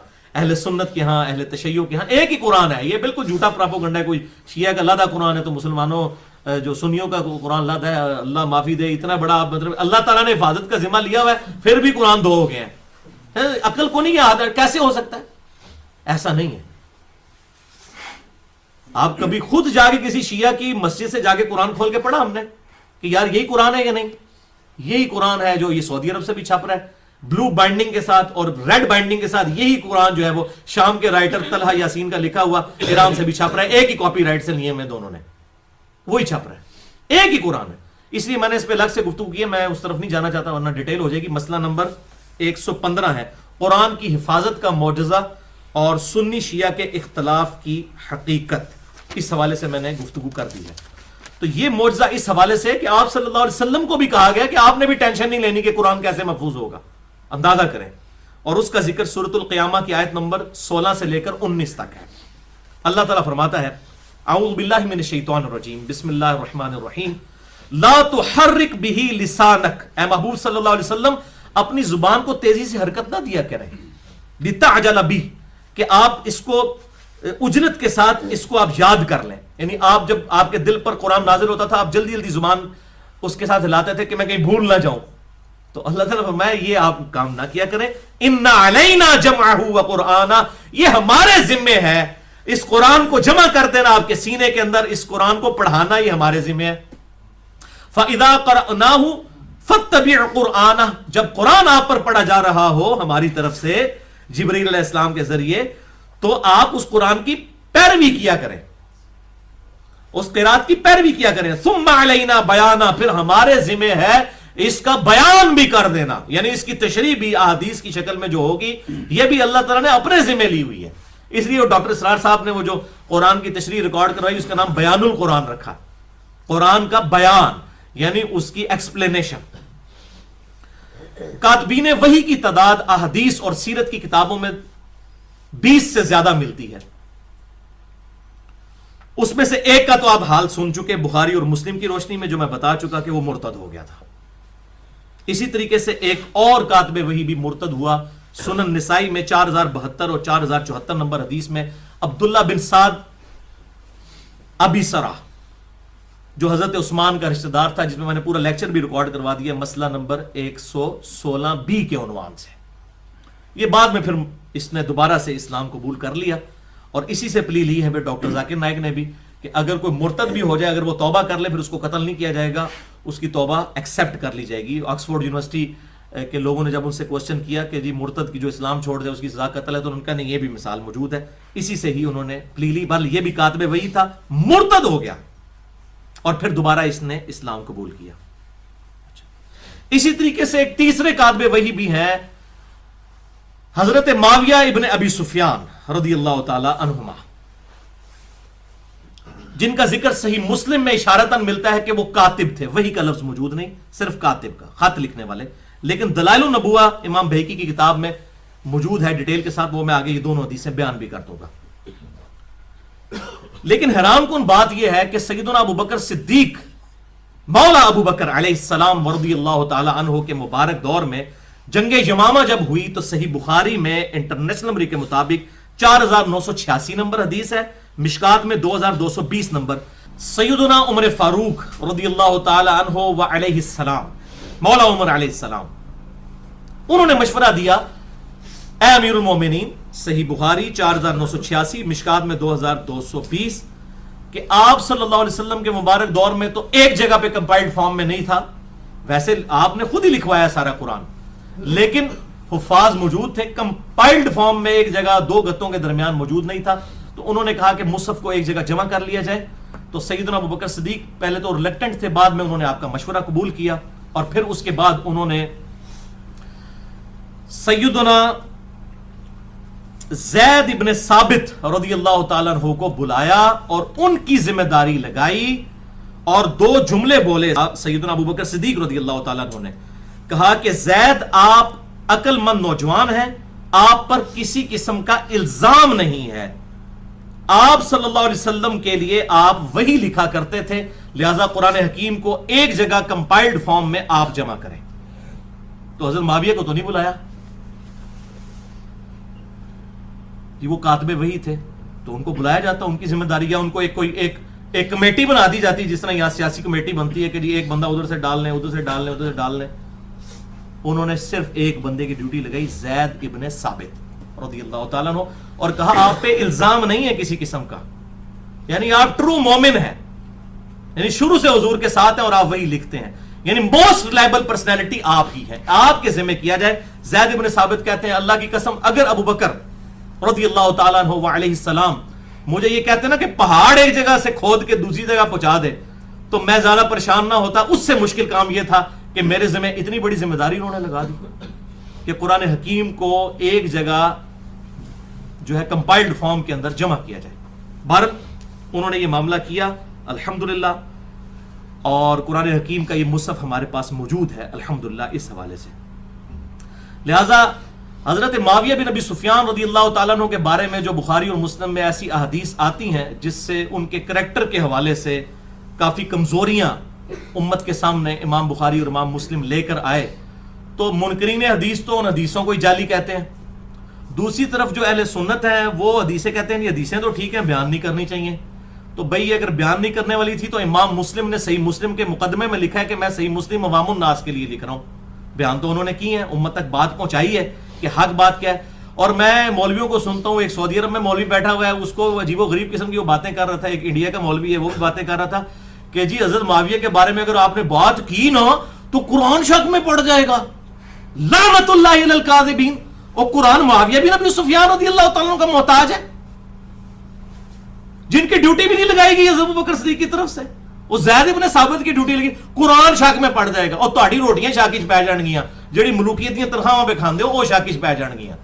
اور نمک حلالی تے تسی کرنی ہے نا جنہاں کو لے کے پہ کھاندے ہو. قرآن شک میں پڑ جائے گا جی یہ تو حضرت معاویہ پہ اٹیک جو ہے وہ قرآن پہ اٹیک ہے، وہ وہی لکھا کرتے تھے. اور بھائی کیڑی وہی لکھی؟ فتح مکہ کے موقع پر جو بندہ مسلمان ہوا جب 99.99% قرآن نازل ہو چکا ہے، اس کے بعد کون سی وہی لکھی ہے؟ اور اگر لکھی تھی اور لیبل پرسنالٹی تھی تو حضرت ابو بکر صدیق رضی اللہ تعالیٰ عنہ ان کی ڈیوٹی لگا دیتے نا، جو تسی مامے بنے ہوئے ہو جناب 1400 سال بعد انہوں نے وکالت پہ کر دیو، کمیٹی شامل کر دیتے. انہوں نے زید ابن ثابت کو کہا کہ آپ وہی لکھا کرتے تھے، آپ نوجوان ہیں اور آپ پہ کسی قسم کا الزام نہیں ہے، آپ کی ڈیوٹی ہے. تو بھائی حضرت معاویہ کا کوئی محتاج نہیں ہے، قرآن کسی بھی کاتب وحی کا محتاج نہیں ہے. آپ آیات سن چکے ہیں، اللہ تعالیٰ نے یہ اپنے ذمہ خود لیا تھا، یہ اللہ تعالیٰ نے محفوظ کیا ہے. اور یہ لکھنے کی وجہ سے صرف محفوظ نہیں ہے، یہ سینہ بسینہ قرآن جو ہے وہ تواتر کے ساتھ پوری دنیا کے اندر مسلمانوں کے سینوں میں چل رہا ہے. اور آج بھی جب بھی اس کی اتھینٹیکیشن کی جاتی ہے پرنٹنگ پریس سے، وہ حافظ قرآن کرتا ہے، اس کے پاس کوئی نسخہ نہیں ہوتا، وہ اپنے جو سینے میں محفوظ ہے اس کی بنیاد کے اوپر الحمدللہ کرتا ہے. تو یہ کسی کا محتاج نہیں ہے. الحمدللہ خلفائے راشدین کے ذریعے اللہ تعالیٰ نے علیہم السلام ان کے ذریعے اس کتاب کو محفوظ فرما دیا. اس حوالے سے میں آخر میں 3 حدیثیں بیان کرنا چاہتا ہوں صحیح مسلم سے، تاکہ یہ معاملہ میں کاتب وحی والا مسئلہ جو ہے اس کو بالکل کھول کر ایک امت تک یہ بھی حق بتا دوں، تاکہ یہ مجھے پھر بعد میں گالیاں نکالیں. لیکن مجھے کوئی گالی نہ نکالے، جس نے نکالنی امام مسلم کو نکالے اور اپنا ایمان برباد کرے، جنہوں نے یہ کتاب لکھ کر اور امت کو حق بات بتائی. آپ کے مولویوں نے، آپ کے استادوں نے آپ کو نہیں بتائی تو انہوں نے جانو پیٹو، منو کو پیٹ دیو. میرا تو آپ کو شکر گزار ہونا چاہیے کہ میرے ذریعے سے آپ کو حق بات پتہ چل رہی ہے، جو کہ آپ کی اپنی کتابوں میں لکھی تھی. یعنی یہ صحیح مسلم ہماری اہل سنت کی مشترکہ کتاب ہے، یہ میں نے تو نہیں بنائی گھر بیٹھ کے. تو اس حوالے سے میں نے ایک پورا ریسرچ پیپر بھی اب لکھ دیا ہے، ریسرچ پیپر نمبر 5B، واقعہ کربلا کا حقیقی پس منظر 72 صحیح الاسناد حدیث کی روشنی میں، جس میں 150 روایتیں میں نے جمع کی ہیں. 72 کا ٹائٹل میں نے شہدائے کربلا کی 72 کی نسبت سے لیا. ایک نمبرنگ پہ 4 5 5 حدیثیں بھی ہیں اس میں، تاکہ وہ 72 کی نسبت قائم رہے.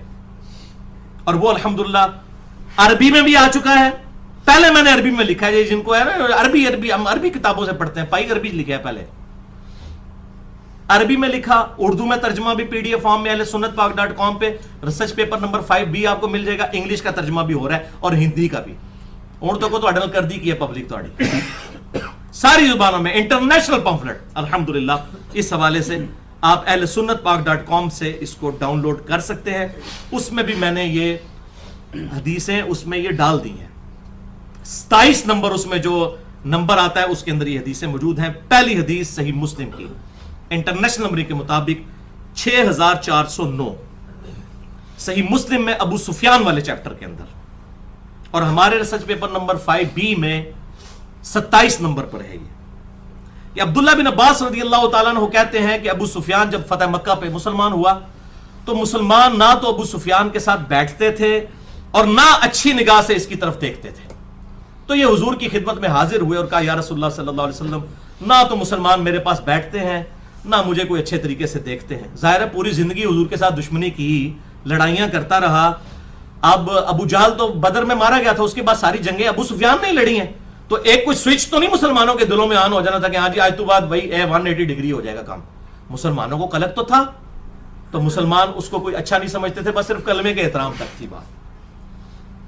تو انہوں نے آ کے حضور صلی اللہ علیہ وسلم سے کچھ ڈیمانڈز کی کہ اس طریقے سے مسلمانوں کے دلوں میں میرے لیے محبت آ سکتی ہے. اس میں سے ایک ڈیمانڈ یہ تھی کہ میرے بیٹے معاویہ کو اپنا منشی رکھ لیں. یہ کاتب وحی کہتے ہیں، اینج رکھایا گیا جے کاتب وحی، منشی رکھ لیں، آپ کے لیے کتابت کر دے گا، یہ لکھنا پڑھنا جانتا ہے. تو آپ صلی اللہ علیہ وسلم نے ان کی وہ بات مان لی، باقی باتیں بھی مان لی. اور راوی کہتے ہیں صحیح مسلم کے کہ نبی صلی اللہ علیہ وسلم کی یہ مبارک عادت تھی کہ آپ کبھی کسی کو نہ نہیں کیا کرتے تھے. اور وہ کہتے ہیں کہ اگر ابو سفیان خود سے حضور کو نہ کہتا تو آپ صلی اللہ علیہ وسلم کبھی ابو سفیان کی یہ ڈیمانڈ پوری نہ کرتے، یعنی معاویہ کو اپنا کاتب رکھنے والی ڈیمانڈ کبھی خود سے نہ پوری کرتے. یہ ابو سفیان کی دل جوئی کے لیے آپ نے کیا. اور بھائی جی جو بندے سفارشی بھرتی ہوئے ہیں، یہ اسی لینگویج ہے، سفارشی، پازیٹیو سفارش کی بات کر رہا ہوں، ان کو آپ نے کہا یہ قرآن ڈاؤٹ میں پڑ جائے گا جی کاتب وحی. زید ابن ثابت کدھر گیا جس نے ساری کارنامہ کیا ہے؟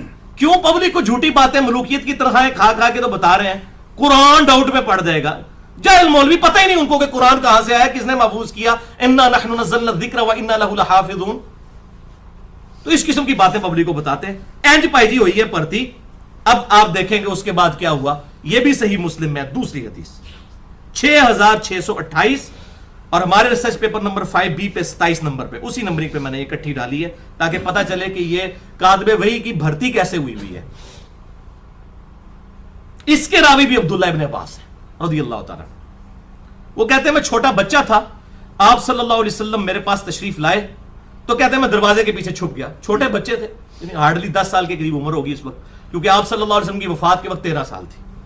تو کہتے ہیں میں اس لیے چھپ گیا مجھے حضور کوئی کام نہ کہہ دیں. بچہ کھیلنے کے لیے وہ گھر سے نکلے ہوئے تھے، تو آپ نے مجھے ڈھونڈ لیا، پھر آپ نے میری گدی پہ پیار سے ایسے تھپکی لگائی. آپ فرمایا جاؤ معاویہ کو بلا کر لاؤ، یعنی آپ نے کوئی خط و کتابت کروانی ہوگی.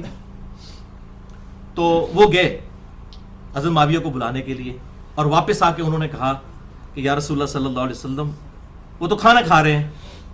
اچھا ادھر کچھ چمچے ہیں وہ کہتے ہیں کہ جی انہوں نے حضرت معاویہ کو بتایا ہی نہیں ہے جا کے. وہ تو آڈا منڈا نہیں سی پائی عبداللہ ابن عباس سی، وہ باہر ہی ویکھ کے آ گئے کہ وہ کھانا کھا رہے ہیں. حضور نے سی پتا کہ بھائی کھانا کھا رہے ہیں تو کھانے وچ نہیں ٹوکنا چاہیے. آپ نے دوبارہ بھیجا، فرمایا جاؤ اس کو بلا کے لاؤ. تو آپ کیا سمجھتے ہیں وہ باہر سے دیکھ کے ہی واپس آ گئے ہوں گے؟ یہ چمچے خام خواہ بیچ میں کر رہے ہیں، میں آپ آگے بتاتا ہوں باقی اس کا طریق بھی خام خواہ. وہ گئے، ان کا یازن وہ کھانا کھا رہے ہیں، انہوں نے ہی جواب دیا کہ کھانا کھا رہے ہیں. اچھا جی. پھر آپ نے فرمایا تیسری بار فرمایا کہ اسے بلا کے لاؤ. تیسری بار بھی یہ جواب ملا جی میں کھانا کھا کے آنا. تو آپ صلی اللہ علیہ وسلم کی مبارک زبان سے ایک جملہ نکل گیا اس موقع کے اوپر. آپ صلی اللہ علیہ وسلم نے فرمایا اللہ تعالیٰ اس کا پیٹ کبھی نہ بھرے. استغفر اللہ واتوب الیہ والعیاذ باللہ تعالی. تو یہ آپ کی مبارک زبان سے ایک کلمہ نکل گیا کہ اللہ اس کا پیٹ کبھی نہ بھرے.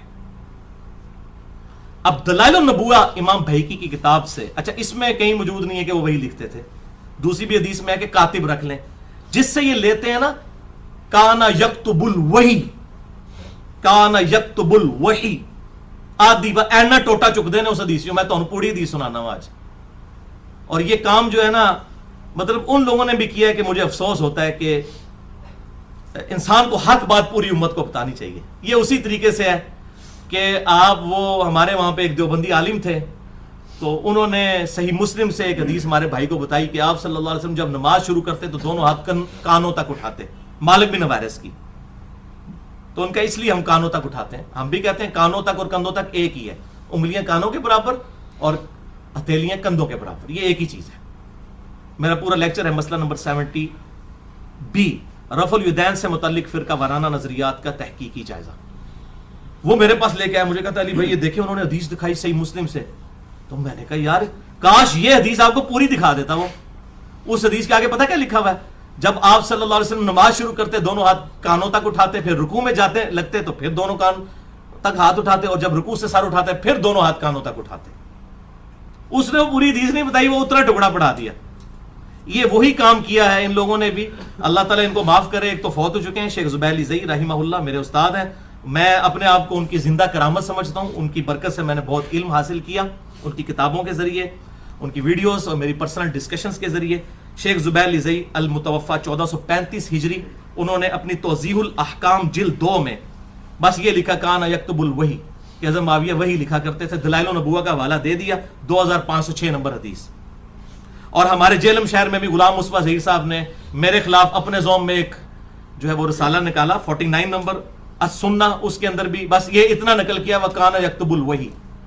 میں نے اس کو مکتبۃ الشاملہ میں لکھ کے ڈھونڈا، وہ نکال لیا. بھائی جی کمپیوٹر سے جھوٹ نہیں ماردا، مولوی تو چھپا جائے گا، کمپیوٹر تو نہیں چھپائے گا کیڑی گل پوری کی ہے. اب میں وہ پوری حدیث میں نے اس میں ڈال دی ہے الحمدللہ اپنے ریسرچ پیپر میں. میں آپ کو ورڈ بائی ورڈ بتاتا ہوں، اور پھر آپ یہ فیصلہ کریں کہ یہ لوگ اس طرح کیوں کرتے ہیں، کس کو دھوکہ دینا چاہتے ہیں، کیوں اس طرح کی حرکتیں کرتے ہیں. اگر حق پر ہے پوری بات بتا کے اس کو جسٹیفائی کریں، پوری بات بتائیں پبلک کو، پوری اپنے گاٹے فٹ ہوندی ہے. اچھا اب دوسری طرف وہ بریلوی کہتے ہیں قل انما انا بشر مثلکم نہ پڑھو، حضور کی گستاخی ہو جائے گی. ادھر کہتے ہیں نہیں یہ عقیدے کا معاملہ ہے ہم ضرور بیان کریں گے. بھائی حضور کی گستاخی بڑی گستاخی ہے یا معاویہ بن ابی سفیان کی گستاخی جو ان کے زوم میں گستاخی ہے وہ بڑی ہے؟ وہ حدیث بیان کرے کہتے ہیں یہ صحابہ کی گستاخی ہوتی ہے، پھر تسی قل انما انا بشر مثلکم بھی نہ بیان کریا کرو. اور آپ یہ بھی نہ بیان کریا کرے جامعہ ترمذی سے کہ حج تمتع پہ پابندی لگا دی تھی حضرت عمر علیہ السلام نے، تو حضرت عبداللہ ابن عمر نے مخالفت کی تھی، تو یہ تو حضرت عمر کی توہین ہے. کروڑوں معاویہ ایک عمر کے برابر نہیں ہو سکتے رضی اللہ عنہما.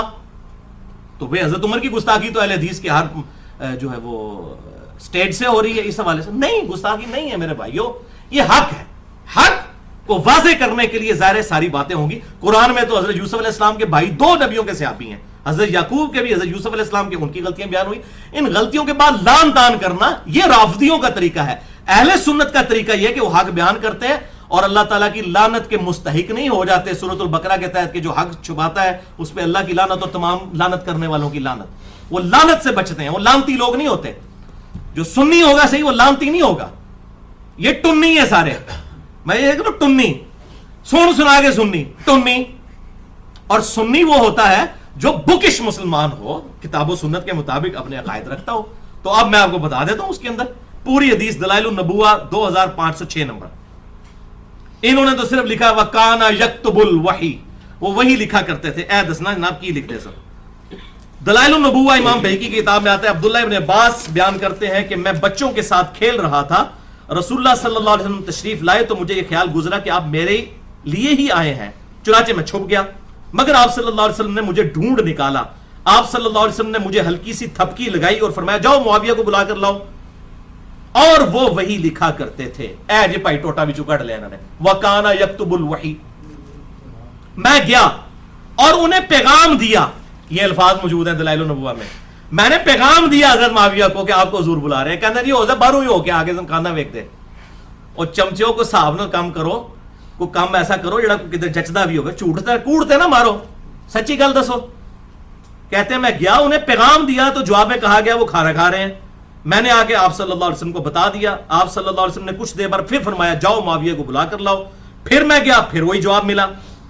پھر آپ صلی اللہ علیہ وسلم کو بات بتائی. پھر آپ نے تیسری بار فرمایا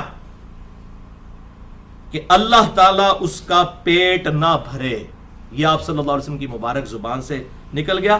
اچھا وہ کہتے ہیں جناب یہ دعا دی ہے ان کو, اس کا پیٹ نہ بھرے, یہ دعا دی ہے. اچھا وہ آگے الفاظ موجود ہیں, دعا کیا دی ہے, آگے الفاظ بھی دیکھیں. اسی حدیث کے راوی سیدنا ابو حمزہ فرماتے ہیں کہ پھر حضرت معاویہ کا پیٹ پوری زندگی کبھی نہیں بھر سکا. انہوں نے دعا نہیں لکھا, انہوں نے کہا انہوں نے ٹیڈ نہیں پھر کدے پڑیا. یعنی وہ دنیا داری والا معاملہ ان کے اوپر غالب ہو گیا. مراد یہ وہ راوی حدیث کا کہنا, کہتا ہے نہیں حدیث کا راوی فارم جانتا ہے. اے راوی ابو حمزہ نے لکھ دیا. اور امام بہقی ساتھ کیا لکھتے ہیں, راوی کے یہ الفاظ اس بات کی دلیل ہے کہ رسول اللہ صلی اللہ علیہ وسلم کی دعا قبول بھی ہو گئی کہ ان کا پیٹ نہیں کبھی بھرا. اے پوری گال سیجے وَكَانَ يَكْتُبُ الْوَحِي. دیکھیں کس پبلک کو آپ دھوکہ دے رہے ہیں بھائی. اب انٹرنیٹ کا دور ہے, ہر چیز پبلک کے ہاتھ میں آ چکی ہے. اب بےمانیاں کریں گے, پکڑے جائیں گے, بے عزت ہوں گے. اور یہی وجہ ہے کہ جب ہمارے لیکچر لوگ سنتے ہیں وہ اپنے علماء سے جا کے لڑتے ہیں, وہ کہتے ہیں تو کیا کس نے دی تجھے گال سنو, بجائے یہ کہ کوئی جواب دے. جواب تو ہوتا نہیں ہے. تو وہی بات ہے کہ جناب وہ اب بات سنے ہی نہ, تو انہوں کیا کہ بخاری مسلم نماز کا طریقہ پڑھو رفع الیدین نال, انہوں تے کرنا پہ جائے گا. تو بھائی بخاری اور مسلم صرف رفع الیدین کے لیے نہیں ہے, یہ پوری کی پوری ماننا ہے نا. یہ یہودیوں والا کام تو نہ کریں. افتؤمنون ببعض الکتاب وتکفرون ببعض, کتاب کے کچھ حصے کو مانتے ہو, کچھ کو چھوڑ دیتے ہو. اسی کی تو ذلت خواری پھر کاٹ رہے ہو. حق بات قبول کرو, جو جھوٹی بات ہے, کوئی غلط بات ہے تو ہمیں بتاؤ کہ یہ بات اس طریقے سے ہے, وہ بات جو ہے وہ اس طریقے سے سامنے آ جائے گی. لیکن اس طریقے سے جھوٹا پراپوگنڈا کرنا, دشمنیاں کرنا, یہ بات کو غلط ہے. اور آج کی پبلک نہیں آپ کو قبول کرے گی. یہی وجہ ہے کہ آپ کی روٹی روزی بند ہو گئی ہے. تو پائی اسی ان روٹی تے لت مار چھڑی ہے تو سائیں ساڑھے خلاف ہو گئے نے. پھر تو اب جسے شوق ہو ریسرچ پیپر نمبر 5B اور میرا لیکچر مسئلہ نمبر 101 ضرور سنیں. خلافت و ملوکیت, صحیح مسئلہ خروج اور فکر حسین حق پرستی کی علامت ہے. مسئلہ نمبر 101 اہل سنت پاک.com پر. الحمدللہ. بہرحال جہاں تک حضرت معاویہ بن ابی سفیان رضی اللہ تعالیٰ عنہ کی یہ فضیلت ہے جس کو ہم میں سے کوئی بھی نہیں پہنچ سکتا کہ وہ صحابی ہے, اس میں کوئی شک نہیں ہے. یہ فضیلت ہے اور یہی ایک فضیلت ہے جو ثابت ہے کہ آپ صحابی ہیں. That's all. اور یہ میں اپنی طرف سے بات نہیں کر رہا ہوں کہ ان کی صرف یہی فضیلت ثابت ہے. اب میں آپ کو بتانے لگا ہوں پوری دنیا کے اندر صحیح بخاری کی جو نمبر 1 شرح لکھی گئی ہے وہ فتح الباری ہے. امام ابن حجر اسقلانی رحمہ اللہ, المتوفى 852 ہجری, جسے اہل سنت کہلوانے والے سارے گروہ, بریلوی, دیوبندی, اہل حدیث, اسی طریقے سے حنفی, شافعی, مالکی, حنبلی, سب کے سب کہتے ہیں جی فتح الباری جو ہے. اور امام ابن حجر اسقلانی وہ اتھینٹک شرح ہے صحیح بخاری کی. اس اتھینٹک کی جو میں ورڈ بائی ورڈ پڑھنے لگا ہوں تاکہ آپ کو معاملہ پتہ چل جائے کہ ابن حجر اسقلانی نے اس حوالے سے ٹروتھ کیا ریویل کیا ہے. مناقب صحابہ والا جو چیپٹر ہے صحیح بخاری میں, اس میں جب حضرت معاویہ رضی اللہ تعالیٰ عنہ کا ذکر آتا ہے تو 3 حدیثیں انہوں نے جمع کی ہیں صرف امام بخاری نے ان کے فضائل میں, اور اس کی ہیڈنگ فضائل معاویہ نہیں رکھی, بلکہ رکھا ذکر معاویہ، ذکر معاویہ، معاویہ کا تذکرہ۔ اب یہ باب کا نام ذکر معاویہ جو رکھا گیا، اس پہ کامنٹس کر رہے ہیں امام ابن حجر اسقلانی۔ یہ میرے کامنٹس نہیں، کسی شیعہ کے نہیں، کسی ناظمی کے نہیں، کسی رافضی کے نہیں، یہ ایک سنیوں کے امام کے کامنٹس ہیں۔ امام ابن حجر اسقلانی المتوفا 852 ہجری، ان کے کامنٹس میں ورڈ بائی ورڈ، یہ جو بعد میں قسطنطینیہ والی بشارت اٹھا لیتے ہیں، کبھی سمندری جہاد والی بشارت اٹھا لیتے ہیں بخاری میں سے اور فٹ کرنا شروع کر دیتے ہیں، کبھی کس پہ کبھی کس پہ۔ تو اگر امام بخاری نے سمندری جہاد والی حدیث سے یہی مطلب لیا ہوتا تو ذکر معاویہ چیپٹر میں ڈال کے تو فضیلت لکھتے نا کہ جنت کی بشارت فٹ ہو گئی ہے۔ ہم نہیں کہتے کسی کو دوست کی ہے جنتی کہیں، لیکن جو بات بنتی ہے امام بخاری سے، فرشتیاں کو نہیں پتا، تو 1400 سال بعد پتا لگی کہ بخاری میں یہ حدیث ہے سمندری۔ میں آپ کو جنت کی بشارت ابھی دلوا دیتا ہوں، صحیح مسلم میں حدیث ہے انٹرنیشنل نمبر کے مطابق 553 نمبر، کہ جس شخص نے پورے خوشو خضو کے ساتھ وضو کیا اور اس کے بعد 2 رکعتیں پڑھ لیں تحیت الوضو کی توجہ کے ساتھ، اس پہ جنت واجب ہو جائے گی۔ لو ہاں، کوئی قسطنطنیہ کوئی سمندری جہاد کی ضرورت نہیں تانوں، اس بعد جو مرضی کرتے رہو۔ اس طرح نہیں ہوتا، اور نہ امام بخاری نے اس کو اس چیپٹر میں ڈالا ہے۔ اب میں زیادہ ڈیٹیل میں نہیں جانا چاہتا، عقل مندوں کے لیے اتنا ہی اشارہ کافی ہے۔ امام ابن حجر اسقلانی کے کامنٹس صحیح بخاری فتح الباری میں اس باب ذکر معاویہ والی جو حدیث آئی ہے 3766 نمبر صحیح بخاری میں 3766، اس کے تحت ابن حجر اسقلانی کے کامنٹ سنے تے گالاں کٹ رہی ہیں تے ابن حجر نو کڈو، منو نہ کڈنا، میرا کوئی قصور نہیں جی، چور نہ مارو، چور دی ماں نو مارو۔ امام ابن حجر اسقلانی لکھتے ہیں، امام بخاری رحمۃ اللہ علیہ نے یہاں صحیح بخاری میں حضرت معاویہ رضی اللہ تعالیٰ عنہ سے متعلق باب کے عنوان میں صرف لفظ ذکر معاویہ بیان کیا اور فضیلت یا منقبت جیسے الفاظ استعمال نہیں کیے، یعنی فضائل معاویہ نہیں لکھا، کیونکہ اس حدیث سے کوئی فضیلت معلوم ہی نہیں ہوتی۔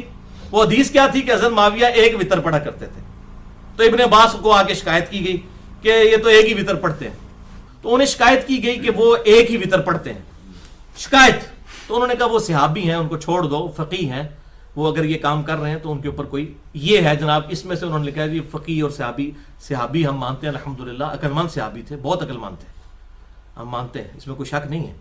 تو یہ فضیلت نکلی ہے، اور اس حدیث کے تحت یہ سارے کامنٹس چل رہے ہیں ابن حجر اسقلانی کے۔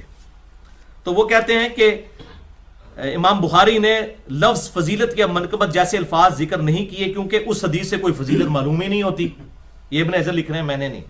البتہ ابن عباس کا حضرت معاویہ کے لیے فقیہ اور صحابیت کا بیان کرنا بطور فضیلت کافی ہے۔ تاہم امام ابن ابی عاصم رحمہ اللہ نے حضرت معاویہ کے مناقب میں ایک رسالہ لکھا ہے۔ اسی طرح کا کام ابو عمر غلام نے بھی کیا اور ابو بکر نقاش نے بھی کیا، اور امام ابن جوزی المتوفا 597 ہجری، جنہوں نے جزید کے خلاف کتاب بھی لکھی ہے، محدث ابن جوزی، انہوں نے من گھڑت احادیث کی نشاندہی کرنے والی ان کی مشہور کتاب الموضوعات میں بھی کچھ روایتیں ذکر کی ہیں۔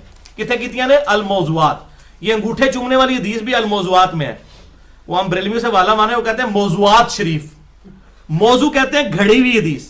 اے بھی یہ حضرت معاویہ دی بڑی فضیلتاں آئی ہیں نا، موضوعات شریف اس نے گھڑی ہوئی حدیث ہے، یہ ابن جوزی لکھتے ہیں موضوعات شریف، یہ موضوعات بھی شریف ہو گیا۔ میں بھی کچھ روایتیں ذکر کر کے امام اسحاق بن راہوے المتوفا 238 ہجری، جو امام بخاری کے استاد ہیں، ان کا قول ابن جوزی نے نقل کیا کہ حضرت معاویہ کی فضیلت میں صحابیت کے سوا کوئی بھی چیز ثابت نہیں ہے۔ امام ابن حجر اسقلانی مزید لکھتے ہیں، یہی وجہ ہے کہ امام بخاری نے بھی اپنے استاد امام اسحاق بن راہوے المتوفا 238 ہجری پر ہی اعتماد کیا ہے، اور حضرت معاویہ کے ذکر میں لفظ فضیلت یا منقبت استعمال کرنے سے گریز کیا۔ تاہم اپنی گہری نظر سے ایسا استنباط فرمایا، یعنی حضرت معاویہ کو صحابی ثابت کیا کہ جس سے روافض کی بھی سرکوبی ہو جائے۔ یہ مردود جو رافضی کہتے ہیں کہ نعوذ باللہ وہ منافق تھے یا کافر تھے، حضرت معاویہ بن ابی سفیان رضی اللہ تعالیٰ عنہ، ان کا بھی رد کیا انہوں نے، تاکہ یہ ثابت ہو جائے کہ وہ صحابی تھے، انہوں نے کلمہ پڑھا تھا، مسلمان ہوئے تھے۔ اور امام نسائی المتوفا 303 ہجری کا واقعہ اس بارے میں مشہور ہے۔ انہوں نے بھی اپنے استاد امام نسائی کے بھی استاد ہیں، امام بخاری کے بھی استاد ہیں، امام اسحاق بن راہوے المتوفا 238 ہجری، ان پر اعتماد کیا اور اپنی مشہور کتاب فضائل صحابہ میں کوئی بھی حدیث حضرت معاویہ کی فضیلت میں ذکر نہیں کی۔ اور پھر امام حاکم المتوفا 405 ہجری کا بھی قصہ اسی طرح ہے۔ امام ابن جوزی المتوفا 597 ہجری نے عبداللہ بن احمد سے ان کے والد امام احمد بن حنبل کا مکالمہ بھی نقل کیا ہے، جو انہوں نے اپنے والد احمد بن حنبل سے پوچھا. یہ ہے بڑی کریٹیکل بات جو امام ابن جوزی المتوفا 597 ہجری نے نقل کی ہے. امام احمد بن حنبل سے ان کے بیٹے نے پوچھا کہ سیدنا علی بن ابی طالب اور حضرت معاویہ بن ابی سفیان رضی اللہ تعالی عنہما کے اختلاف سے متعلق آپ کی کیا رائے ہے؟ تو امام احمد بن حنبل المتوفا 241 ہجری نے کچھ دیر تک سر جھکائی رکھا.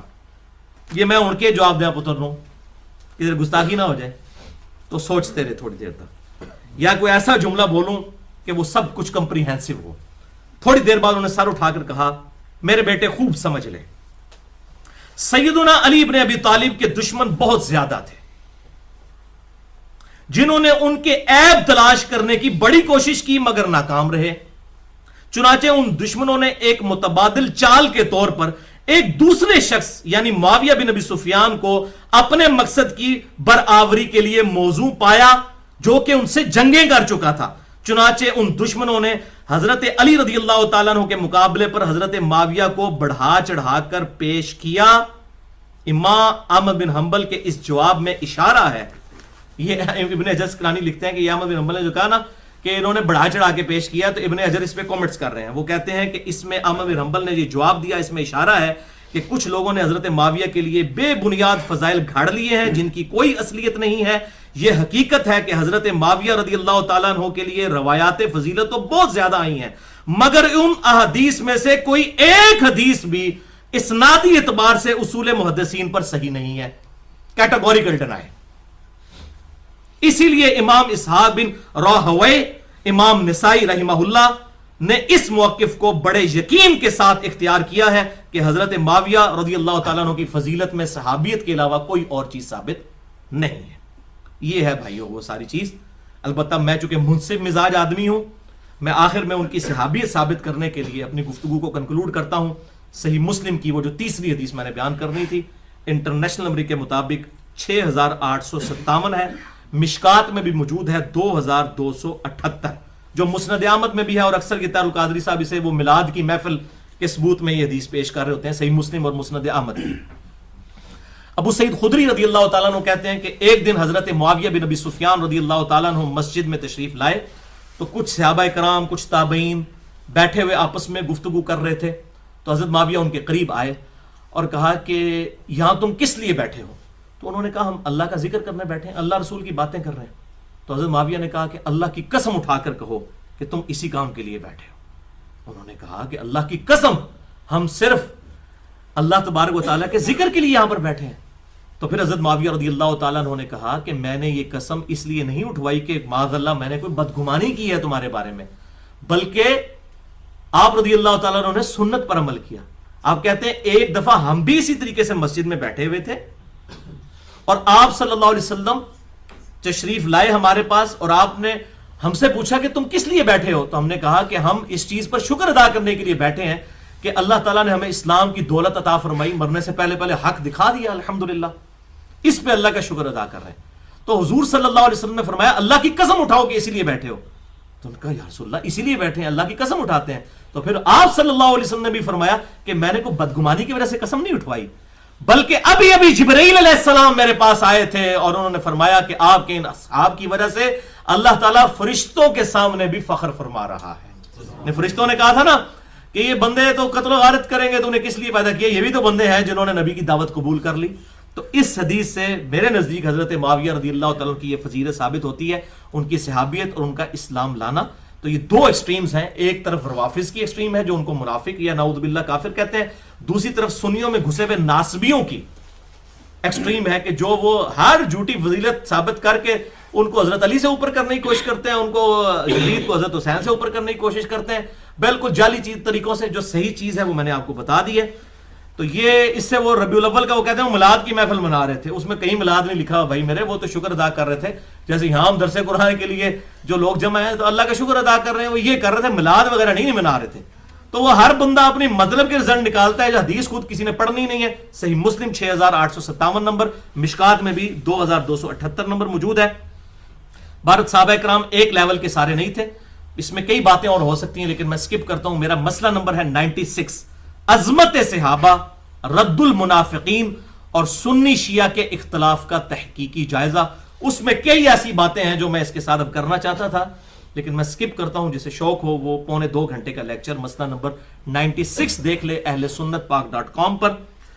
اور اینڈ پہ میں وہ دعا کرتا ہوں جو قرآن حکیم میں سورۃ الحشر کی آیت نمبر 10 میں ہمیں اللہ تعالیٰ نے سکھائی ہے کہ جو ایمان والے لوگ ہیں وہ اپنے سے پہلے جو ایمان والے لوگ گزر چکے ان کے لیے کن الفاظ میں دعا کرتے ہیں. اعوذ باللہ من الشیطان الرجیم بسم اللہ الرحمن الرحیم ربنا اغفر لنا ولاخواننا الذین سبقونا بالایمان.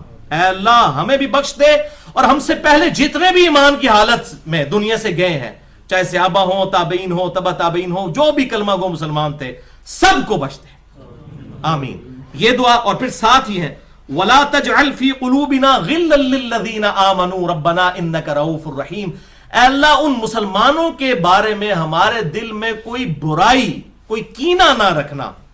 جو اہل ایمان گزر چکے ان کے بارے میں برائی اور کوئی کینہ نہ رکھنا. اے اللہ تو بخشنے والا مہربان ہے. اب یہ غلطی کا بیان کرنا کوئی کینہ نہیں ہے ورنہ میں اس میں آپ کو ایک اینٹی وینم اور پھکی کے طور پر علم الکلام کے طور پر الزامی جواب دے دوں. صحیح بخاری اٹھا کے آپ دیکھ لیں حضرت واشی نے اسلام قبول کر لیا فتح مکہ کے بعد. آپ صلی اللہ علیہ وسلم نے فرمایا واشی تیرا اسلام قبول. یہ بخاری شریف ہے کوئی سٹوری بک نہیں میں پڑھ رہا. واشی والے چیپٹر میں آپ دیکھ لیں اس کے اسلام لانے والے واقعے میں تیرا اسلام قبول ہے لیکن مجھے اپنی شکل نہیں دکھانی تو نہیں کیونکہ مجھے اپنا چچا یاد آتا ہے حمزہ. اب حمزہ کوئی عام انسان تو نہیں تھے. حضور صلی اللہ علیہ وسلم کے دودھ پیتے بھائی بھی تھے چچا بھی لگتے تھے. تو آپ کو اپنا دکھ نہیں بھولا. تو جن لوگوں نے حضرت حسین کو تکلیفیں دیں وہ کس منہ سے چاہتے ہیں کہ جی ہم جو ہے وہ ان لوگوں کے بارے میں اگر اللہ کے محبوب جن کے بارے میں قرآن کہہ رہا ہے بالمؤمنین رؤوف الرحیم جو واشی کے لیے رؤوف الرحیم تھے انہوں نے بھی اپنے جذبات میں یہ بات کی کہ مجھے اپنی شکل نہیں دکھانی ہے. تو اب لگائیں فتویٰ کہ آپ کے دل میں بغض تھا واشی کا؟ نہیں بغض نہیں تھا بس آپ کو تکلیف ہوتی تھی کہ میرے سامنے نہ آئے. اسی طریقے سے جن لوگوں نے حضرت حسین کو یا حضرت علی کو یا خلفائے راشدین کو تکلیف دی ہیں ہمیں ان کے بارے میں ہمارے دل میں بھی رنج موجود ہے. اس سے زیادہ کچھ نہیں ہے. ہم تو کہتے ہیں سب کو اللہ تعالیٰ بخش دے. ہمارے سے پوچھ کے کسی نے جنت میں نہیں بھیجنا کسی کو. اور نہ یہ بات ہے کہ سب کے سب بلا حساب و کتاب بخشے جائیں گے. یہ بھی بالکل جعلی بات ہے. وہ 70,000 لوگ ہی بلا حساب و کتاب جانے ہیں جن میں حضرت عکاشہ شامل ہیں بخاری اور مسلم میں اور باقی لوگ شامل نہیں ہیں. یہ کوئی اتنا سیدھا معاملہ نہیں ہے کہ جس نے بھی آپ کو دیکھ لیا اور بلا حساب و کتاب ہی جنت میں چلا گیا. ورنہ صحیح مسلم کھول کے دیکھ لیں مدعم نامی غلام تھا جو آپ صلی اللہ علیہ وسلم کی سواری کا کجاوا کسا کرتا تھا اور آپ کو سفر و حضر میں وضو کروایا کرتا تھا. خیبر کے موقع پر اسے نامعلوم تیر لگا اور وہ شہید ہو گیا. صحابہ نے کہا تو سیدھا جنتی ہے اسی بھی یہی کہنا سی. آپ فرمایا تم جنت کی بشارت دے رہے ہو جبکہ اس نے خیبر کے مال غنیمت میں سے ایک چادر چوری کی تھی اور میں دیکھ رہا ہوں کہ آگ کی پناہ کے اس پہ ڈال دی گئی ہے. ایک چادر کو اللہ نے اتنا سیریس لے لیا اور حضور صلی اللہ علیہ وسلم کی خدمت کرنے والا وہ صحابی تھا. جب اللہ تعالیٰ پکڑنے پہ آئے تو وہ کسی کو چھوٹی سی بات پہ بھی پکڑ سکتا ہے. ہم کسی کو جنت کی گارنٹیاں نہیں مانٹ سکتے. ہم یہ کہتے ہیں کہ ہر کلمہ گو انشاءاللہ ایک نہ ایک دن جنت میں جائے گا. بس اس سے زیادہ ہم نہیں کہتے. یا وہ جو لوگ جن کو بائی نیم جنت کی بشارت دی گئی ہے عشرہ مبشرہ ہوں یا اصحاب شجرہ ہوں یا اصحاب بدر ہوں ان کا معاملہ الگ ہے. باقی بڑا سینسٹیو ایشو ہے اتنا سیدھا معاملہ نہیں ہے. اسی لیے میں نے آپ کو لیکچر کا حوالہ دے دیا. میں نے کہا کچھ باتیں میں نہیں اب کرنا چاہتا ورنہ ٹائم بہت لگ جائے گا. مسئلہ نمبر 96 عظمت صحابہ رد المنافقین اور سنی شیعہ کے اختلاف کا تحقیقی جائزہ اہل سنت پاک.com پر. اللہ تعالیٰ سے دعا ہے جو حق بات میں نے کہی اللہ تعالیٰ ہمارے دلوں میں راسخ فرمائے. اگر جذبات میں میرے منہ سے کوئی غلط بات نکل گئی تو اللہ تعالیٰ ہمارے دلوں سے معاف کر دے. ہمیں کتاب و سنت کی تعلیمات پر عمل کرتے ہوئے اجماع کو حجت مانتے ہوئے دوسرے بھائیوں تک پہنچانے کی توفیق عطا فرمائے. سبحانک اللہم و بحمدک اشہد ان لا الہ الا انت استغفرک و اتوب الیک وما علینا الا البلاغ المبین.